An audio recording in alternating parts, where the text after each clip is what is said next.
Savitri silks చేనేత వస్త్రాల అద్భుత ప్రపంచం. సంప్రదాయం స్టైల్ ఒకే చోట. సార్ మీకు అచ్యుత్ గారు మంచి మిత్రులు కదా? అవును. మా నాన్నగారి సీరియల్లో హీరో అయిన అన్వేషిత. అవును. ఆయన సడన్ గా చనిపోవడం చాలా బాధ కలిగించింది చాలా మందికి. ఎలా జరిగింది సార్ అంతా? అంటే అతను కష్టాల్లో ఉన్నారా? ఆరోగ్యాన్ని కేర్ చేసేవాడు కాదు. కష్టాలు అనేది ఏం లేదు, అతను కంఫర్టబుల్గానే ఉన్నాడు. బట్ ఏంటంటే ఆరోగ్యాన్ని అసలు పట్టించుకునేవాడు కాదమ్మా అతను అంటే ఇప్పుడు సపోజ్ కూర్చున్నాం అనుకో, మిరపకాయ బజ్జీలు తినేవాళ్ళం. 4 ప్లేట్లు తెచ్చారనుకో, 2 ప్లేట్లు నా దగ్గర, 2 ప్లేట్లు వాడి దగ్గర ఉంటాయి కదా, నాకు ఒకటే పెట్టేవాడు. మేమిద్దరం మిరపకాయ బజ్జీలు తిన్నామనేవాడు. వెన్న, జీడిపప్పు, లేకపోతే ఇంకోటి స్వీట్లు, అంటే వాళ్ళకి అలా ఇష్టం. చల్లటి కూల్ డ్రింక్, చల్లటి వాటర్ కూడా చాలా డేంజర్ అమ్మా ఇప్పుడు. చల్లటి కూల్ డ్రింక్ తాగేవాడు. అట్లా ప్రెషర్స్ ఉంటాయి కదా. అతను వినైల్ ప్రింటింగ్ ఒక కంపెనీ ఏదో అనుకున్నాడు ఫ్రెండ్ తోటి, న్యూజివీడ్ అతను. అందులో కొంచెం 24 - అనేవాడు. 24 లక్షలు అంతా అప్పుడు అప్పు అయ్యాడని ఆవిడ చెప్పాడు. మాకు చెప్పలేదు అది. 24 లక్షలు అప్పుడు. ఎవరు అప్పయ్యారు? ఈయనే అప్పయ్యారా అని తెచ్చాడు, ఆ ప్రాసెస్కి తీసుకొచ్చాడని చెప్పేవాడు. మేము అంతలో న్యూజివీడ్ వెళ్ళాం. ఆ ఫ్రెండ్ పార్ట్నర్ ఎవరైతే ఉన్నాడో అతనిది ఏదో షాప్ ఓపెనింగ్, అక్కడికి కూడా వెళ్ళాం మేము. బట్ ఆ తర్వాత వచ్చి సడన్గా గాంధీ అని ఫ్రెండ్ వచ్చి ఇట్లా యశోదలో చేరాడు అన్నయ్య రాత్రి. వెళ్ళినప్పుడు చచ్చిపోయాడు.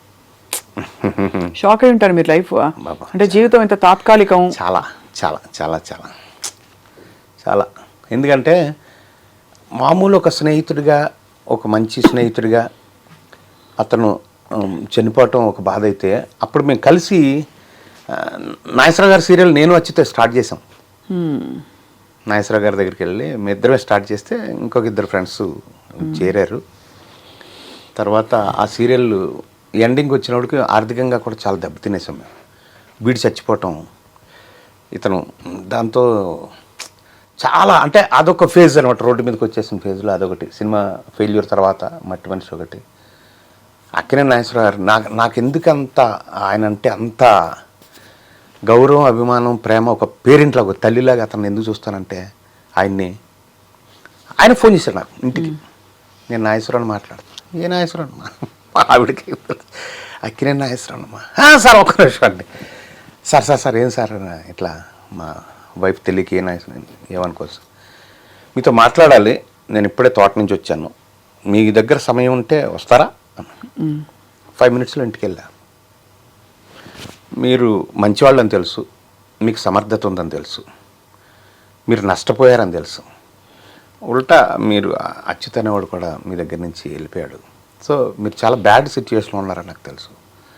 నా జీవితంలో నేను మూకీ నుంచి వచ్చాను కాబట్టి, టెలివిజన్ వచ్చింది కాబట్టి, ఈ ప్రక్రియలో కూడా నేను ఉండాలి నా జీవితం అని నేను అనుకున్నాను. ఒక్క సీరియల్ చేద్దాం అనుకున్నాను, చేశాను. బట్ అతను చనిపోయాడు, మీరు రోడ్డు మీదకి వచ్చారు. మీ దగ్గర డబ్బు ఉంటే ఇంకో సీరియల్ మీకోసం చేసి పెడతాను, చేసుకున్నాను. Great man.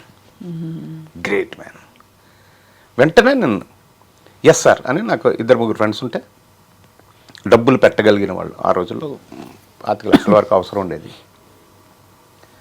చెప్తే ఒక 2-3 దగ్గర వర్కౌట్ అవ్వలేదు. 4th friend is Rudraraju Ramesh అని నా ఫ్రెండ్. చిన్నప్పటి నుంచి ఒరే ఫ్రెండ్. అమ్మని అడిగి చెప్తారా? అమ్మ ఏంట్రా ఎంత కావాలని? అమ్మ మొదటి రూపాయి వెనక్కి రావాలంటే 24 లక్షలు పెట్టాలమ్మా. ఎంత టైం ఉందిరా? మీ ఇష్టం అమ్మా. సార్ అయితే ఓకే అన్నారు. సరేరా 15 రోజుల్లో అని ఓ బ్యాంక్ అకౌంట్ ఓపెన్ చేసి 15 రోజుల్లో 24 లక్షలు వేసింది. అప్పుడు ఆయన నన్ను నిలబెట్టడానికి ఫస్ట్ చెక్, మేము ఏదైతే అంతమంది చాలా బ్యాడ్ ఎక్స్పీరియన్స్లు ఉన్నాయి ఆయనకి. ఫస్ట్ ఏం చేశాను, 2 లక్షల రూపాయలు చెక్ ఇచ్చాను ఆయనకి. చారి గారని స్టూడియోలో ఉంటారుగా, ఆయన ఏదో ఫోన్ చేశారని ఈయన మళ్ళీ ఫోన్ చేశారు నాకు. నాగేశ్వరరావు, మీకు జస్ట్ ఇన్ఫర్మేషను, ఇది కంప్లైంట్ కాదు, మీ మీద డౌట్ కాదు, మీ అనుమానం కాదు, ఇది చెప్తా ఉన్నాడు. ఏంటి సార్ మీరు ఎక్కడ ఉంటారు సార్? నేను వస్తాను సార్ అని. నేను మాట్లాడడం వెళ్ళిపోవాలి కదా, అంత మా దేవుడు కాదు. లేదు సార్, అది డిజానర్ అయిందంట చెక్కు. అయితే సంతకం బాగాలేకపోయినా ఇదైనా మీ డిజానర్ అవుతుంది కానీ పెట్టాను నేను మధ్యలో ఫోన్. ఇంటికి వెళ్ళిపోయి 2 లక్షల రూపాయలు ఓ టవల్లో క్యాష్ పెట్టి, సార్ ఇదిగో సార్ సార్ 2 అకౌంట్లు ఉన్నాయి సార్, ఇది కొత్తగా పెట్టాం కదా, ఇంతకుముందు ఉన్న అకౌంట్లోకి అందులో చెక్ ఇచ్చాను, క్షమించండి సార్. ఎవరన్నారు మిమ్మల్ని, ఎందుకు ఇలా చేస్తారు, పట్టుకెళ్ళిపండి మీరు, ఇంకో చెక్ ఇవ్వండి, తర్వాత ఇవ్వండి. అలా నన్ను ఒక బిడ్డలాగా కాపాడే ఆ సీరియల్ అంతా. 3 వేషాలు ఉన్నాయి అందులో, ఒక డైలీ సీరియల్. మ్యూజిక్ కూడా ఆయన దగ్గర నుండి చేయించుకున్నారు, టైటిల్ కూడా ఆయనే పెట్టారు. కాస్ట్యూమ్స్ నేను అమెరికా వెళ్ళినప్పుడు జీన్స్, టీషర్ట్లు, కలజోళ్ళు అవి వాడుతూ ఉంటాను, అవన్నీ అన్ని డిస్ప్లే చేయించి వాళ్ళ కాస్ట్యూమర్ తోటి, మీ వేషానికి ఇందులో ఏం కావాలో నోట్ చేసుకోండి, తీసుకోండి అని. ఎంత గొప్పగా అంటే ఒక జర్కిన్ లాంటివి ఉన్నాయన్నమాట ఒక వేషానికి. లైఫ్ స్టైల్లో ఉంటాయి, ఇక్కడ వెళ్దాము అని నాతో షాపింగ్ వచ్చారు. ఆయన ఎందుకు వచ్చారంటే, ఆయన నాకంటే చిన్న సైజు, మా ఇద్దరు మధ్య సైజులో తీసుకుంటే ఆయనకి కొంచెం ఫిట్ ఉంటుంది, వేషం అయిపోయిన తర్వాత నేను వేసుకోవాలని ఆయన కోరిక. అది పాడేయద్దు, లేకపోతే కాస్ట్యూమ్స్లో పెట్టద్దు, నువ్వు వేసుకో నా వేషం అయిపోయిన తర్వాత అని నాతో షాపింగ్ వచ్చి ఇద్దరికి మధ్యలో సైజు తీసుకొని. ఏమిటో ఆయనకు ఆ తపన ప్రేమ అంటే ఆయన దగ్గర ఒక్కటే ఏంటంటే ఓపెన్గా ఉండాలి మనిషి. మీరు ఇంత కల్మషం ఉన్నా కానీ ఆయన తెలిసిపోతుంది. మాస్క్ ఉందంటే మాత్రం ఆయన ఎంత దూరం నుంచైనా మనిషిని గుర్తుపెడతారు. సార్ నాకు ఇది సార్, నా మనసు ఇది సార్, ప్రతి ఒక్కటి ఆయనతో చెప్పేసుకుంటే, అందులో స్వచ్ఛత మాత్రం ఉంటే ఆయన ప్రాణానికి ప్రాణంగా చూస్తాడు. నాకు టిఫిన్ పెడితే చట్నీ వేసేవారు ఆయన వాళ్ళ ఇంట్లో, అంత క్లోజ్. దాన్ని ఏంటో నా మీద నమ్మకం అంతే. లాస్ట్ 6-7 months ఆయన్ని కలిసిన వాళ్ళు చాలా తక్కువ, నేను ఒక్కడే కలిసి everyday. He was taking treatment కదా సార్ అప్పుడు, చావుకు ముందు. చచ్చిపోతారని ఆయనకి తెలుసు, మాకు తెలుసు. తెలుసా ఆయనకి? ఆయన అనౌన్స్ చేశారుగా. అదే, బట్ ఆయన అంటే ఏమనేవారు? ఏముందండి, మనం హీరోలు కదా, అలాగే పోతాం అని. ఆయన హార్ట్ అటాక్ తోటి పోతానని అనుకునేవారు ఎప్పుడు, నేను ఎప్పుడు అంతే అనేవాడు. కానీ క్యాన్సర్ అనేది ఆయనకి. అదే చాలా పాపం.